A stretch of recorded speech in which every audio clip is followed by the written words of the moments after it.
tua palavra é luz no meu caminho, luz no meu caminho, meu Deus. Caríssimos irmãos e irmãs, que bom sempre poder te encontrar. Ao longo da semana, te enviando os áudios com as reflexões do Santo Evangelho de cada dia e aos domingos, vindo ao teu encontro por meio deste pequeno vídeo e podermos juntos rezar a Palavra de Deus. Estamos no segundo domingo da Quaresma. Tempo de graça, tempo de aprender com simplicidade a rezarmos mais, sermos mais caridosos com o outro e conosco e viver intensamente a prática do autocuidado por meio do jejum.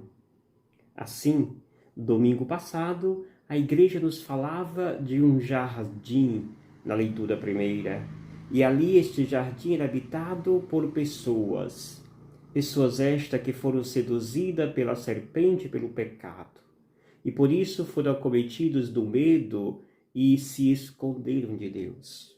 O Evangelho, nós lembrávamos, Jesus sendo conduzido para uma montanha, o deserto, e no deserto Jesus era tentado por Satanás, a tentação do ter, do poder e do prazer.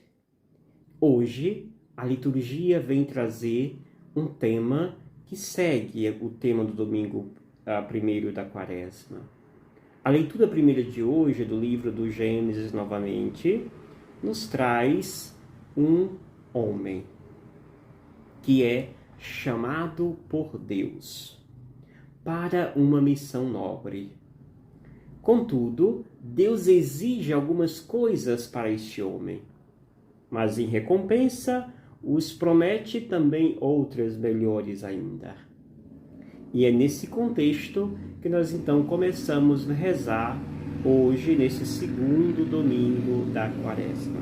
Você está acompanhando que desde a quarta-feira de cinzas estou colocando como pano de fundo do nosso vídeo, dos nossos áudios, o cartaz da campanha da fraternidade.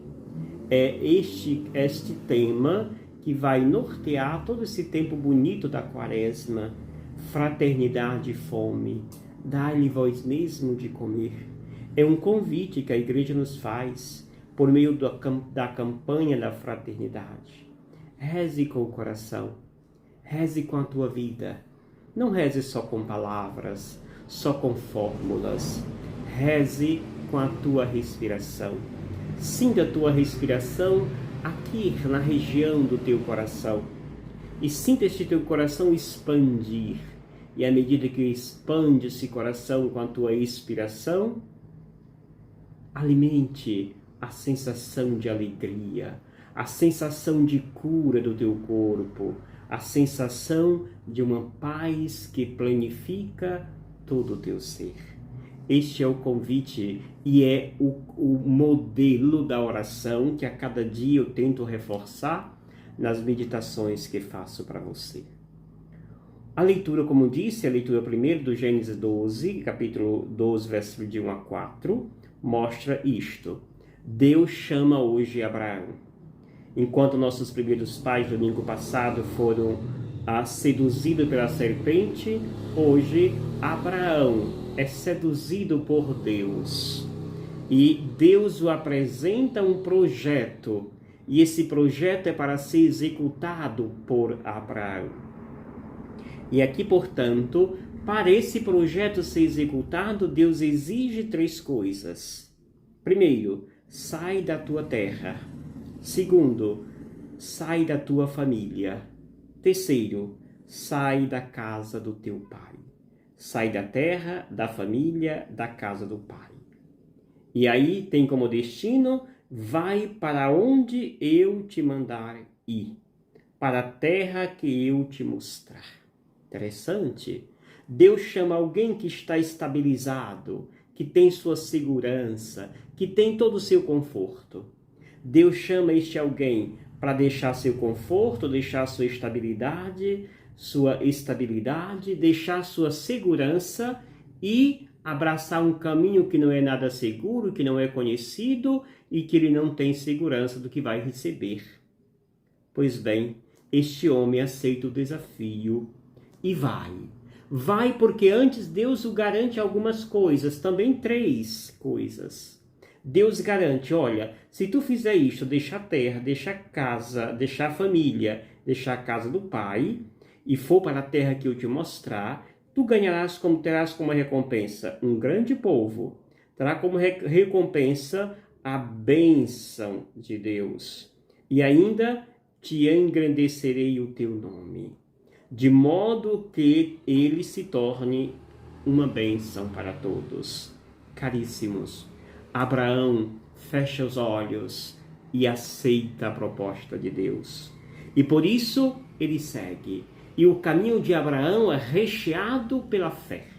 Do contrário, ele não aceitaria esse caminho. O caminho de Abraão é percorrido no testemunho e no legado da fé. E por isso ele nos ensina e é para nós o mestre da sabedoria, o mestre da fé.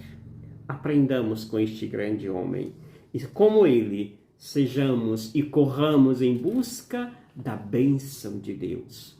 Abraão correu porque sabia que a bênção de Deus seria muito maior do que aquela estabilidade que agora estava vivendo. O evangelho que hoje nos dá a igreja é o evangelho de Mateus, capítulo 17, verso de 1 ao 9. Que diz: Naquele tempo, Jesus tomou consigo Pedro, Tiago e João, seu irmão, e os levou a um lugar à parte sobre uma alta montanha. E logo transfigurou diante deles. O seu rosto brilhou como o sol, e as suas roupas ficaram brancas como a luz. Nisto apareceram-lhe Moisés e Elias, conversando com Jesus. Então Pedro tomou a palavra e disse: Senhor, é bom ficarmos aqui. Se queres, vou fazer aqui 3 tendas, uma para ti, outra para Moisés e outra para Elias. Pedro ainda estava falando quando uma nuvem luminosa os cobriu com sua sombra. E da nuvem uma voz dizia: Este é o meu filho amado, no qual eu pus todo o meu bem, todo o meu agrado. Escutai-o. Quando ouviram isto, os discípulos ficaram muito assustados e caíram com o rosto em terra. Jesus se aproximou, tocou neles e disse: Levantai-vos e não tenhais medo. Os discípulos ergueram os olhos e não viram mais ninguém a não ser somente Jesus.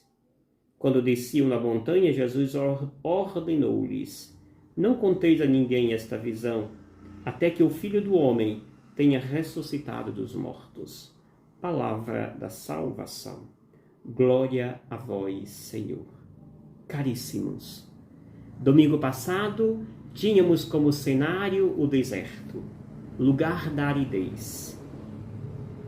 Este domingo temos como cenário o monte, a montanha, o Monte Tabor, um lugar simbólico. A montanha é onde o humano exige-se do humano sacrifício para subir até a montanha. E na montanha nós ficamos mais perto de Deus. Na montanha o nosso humano cresce, no sentido de estar mais perto de Deus. Na montanha Deus desce com humildade. É a humildade de Deus que o faz chegar até nós naquela montanha. E ali, o sacrifício que fizemos para subir até a montanha, a humildade de Deus que o fez descer do céu até nós, faz com que essas duas realidades se unam, humano e divino. Faz com que nós estejamos intrinsecamente unidos em comunhão com Deus. É isto que acontece. Deus leva consigo Pedro, Tiago e João para serem testemunhas, assim pedia a lei judaica, que deveria ter 2 ou 3 pessoas como testemunho de qualquer ato, para que este ato fosse então comprovado. Jesus não está fora da lei, por isso ele leva as testemunhas. Mas se não basta, 2 testemunhas aparecem ali, digamos, de surpresa. É Moisés e Elias. Jesus não está ali do nada, solto. Ele está muito bem alicerçado. Tem de um lado a lei, do outro lado tem os profetas. A antiga aliança é testemunha do que ali vai acontecer. Jesus está entre o Rio Jordão, onde aconteceu o batismo, e o monte, melhor, entre o Rio Jordão e lá o lugar da cruz, o Monte Calvário. Antes disto, está aqui no centro, o Monte Tabor. E é aqui nesse lugar que Jesus antecipa, digamos assim, o que vai acontecer após a cruz. É a ressurreição. Os seus discípulos não estão prontos, preparados para acolher essa tal ressurreição. Por isso agora, Jesus manifesta, digamos assim, antecipa o céu, antes mesmo que ele chegue. E os discípulos estão ali para serem testemunhas que este céu acontece, está acontecendo e vai acontecer. É isto que eles se espantam. Ao olharem para Jesus e veem que sua roupa, sua face está branca como a neve. Caríssimo, é a cor de Deus, é a cor do divino, o branco, a paz, o amor. E é nisto que eles veem ali as duas figuras, profetas e lei, Moisés e Elias. E é nisto que ele se empolga. É bom ficarmos aqui. Vamos fazer 3 tendas. Se já estamos no céu, Senhor, por que ainda experimentar a dor e o inferno? Vamos ficar aqui. E Jesus diz não. É claro que nesta versão do Evangelho não seguimos essa lógica. Mas em outras passagens Jesus vai dizer não. Vamos sair, vamos descer. É preciso que enfrentemos a cruz. O aleluia está além do Calvário. E nisto, para que Pedro se convencesse junto com todos os discípulos, eis que eles são encobertos como a nuvem. Aquela nuvem que cobriu o povo no Antigo Testamento enquanto caminhava no caminho para a terra prometida, para os proteger. Esta nuvem vem os proteger, para que eles não fiquem alienados. E do céu, aquela voz do batismo, que dissera também, este é o meu filho amado, escutai o que ele diz. Aqui também, esta voz vem desta nuvem, que vai dizer para os discípulos, este é o meu filho amado, no qual eu pus o meu agrado. Este é o meu filho amado, no qual eu pus todo o meu agrado. E termina com o imperativo, escutai-o, obedecei, fazei o que ele vos pede. E nisto eles ficam amedrontados, se prostam, e o mestre vem então e os convida, levantai-vos e não tenhais medo. É o Filho de Deus. O Deus que se apresenta no batismo é o Deus que se apresenta na transfiguração. O Deus que confirma, este é o meu filho no batismo, é o Deus que o confirma também na cena da transfiguração. Caríssimos irmãos e irmãs, é magnífico ser testemunha desta voz que confirma, este é o meu filho amado. Termina o Evangelho, Jesus proibindo que eles contassem isto que aconteceu ali, até antes que acontecesse, não deveria dizer isto enquanto não acontecesse a ressurreição. Não conteis a ninguém esta visão, até que o Filho do Homem tenha ressuscitado dos mortos. Agora, os discípulos de Jesus estão de orelhas em pé, diante do tema da ressurreição. Eles já experimentaram, os seus olhos já viram, já contemplaram que a ressurreição de fato existe. Que a ressurreição de fato vai acontecer lá no Monte Calvário e não aqui no Monte Tabor. Aqui é apenas uma antecipação para que os olhos se abram e que eles reconheçam que realmente este que está ali é o Filho de Deus, como a voz na nuvem havia proferido. Termino assim com o que Paulo nos diz. Deus chamou Abraão para ser o pai da fé. Deus continua a nos chamar, agora, com a sua graça sem reserva, que vem sobre cada um de nós. E aí, o Evangelho é esta resposta que nos faz nos doar intensamente e inteiramente ao projeto amabilíssimo de Deus. Deus que venceu a morte, Deus que fez brilhar a vida e a imortalidade por meio do Evangelho. Rezemos com intenso zelo, façamos a experiência do Monte Tabor, que os nossos olhos veem o brilho de Deus, que os nossos ouvidos escutem a voz que vai dizer: este é meu filho amado, escutai o que ele diz. Que os nossos olhos contemplem Deus, que os nossos ouvidos escutem a Deus. E assim, façamos o caminho que fez Abraão, de seguir sem reserva o mandato de Deus.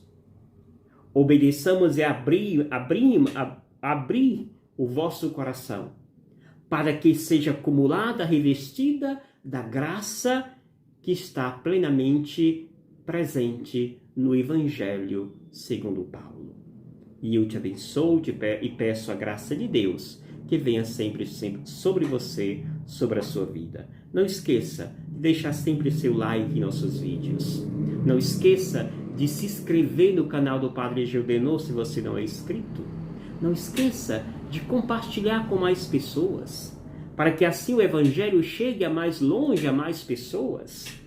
E assim possamos fazer o Evangelho seguir o seu caminho, que é evangelizar.